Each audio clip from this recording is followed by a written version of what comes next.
In today's video, I'm going to teach you how to send automated emails with ClickUp. We'll start inside ClickUp right in your workspace. From the left sidebar, open the overview section within the team space you're working in.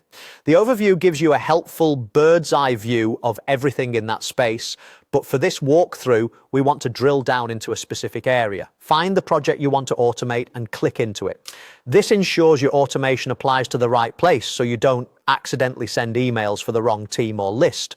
Once you're inside the project, look toward the top of the screen for the small bolt or lightning icon. That's the automations panel. Click the bolt to open it, then choose Create Automation. This brings up the automation builder where we'll define the trigger and the action. Next, select Email as the action type. If you've never sent emails through ClickUp before, you may be prompted to connect an email account or choose a sending option. Just follow the on-screen prompts. It only takes a moment and you can always change the connected account later if needed. Now let's set the rule. For the trigger, choose when assignee changes. This means anytime a task's assignee is updated, whether it's newly assigned or reassigned, the rule will run. For the action, choose Send Email. This is where you configure exactly who receives the message and what it says. You can target the current assignee, watchers, or a specific email address. Keep your subject line short and clear, and in the message body, include what the assignee needs to do next. If available in your plan, use task variables like the task name, link, or due date to personalize the message and reduce manual typing.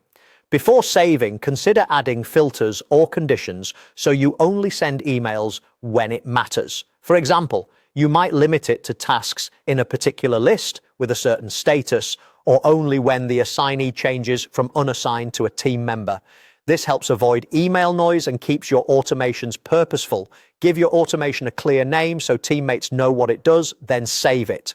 To test, create or pick a task, change the assignee, and watch for the email. If the message doesn't appear, revisit the rule to confirm the location, recipients, and any filters, and make sure your email connection is active. That's it. You've set up an automation that emails the right person the moment a task changes hands, keeping your workflow fast, consistent, and error-free.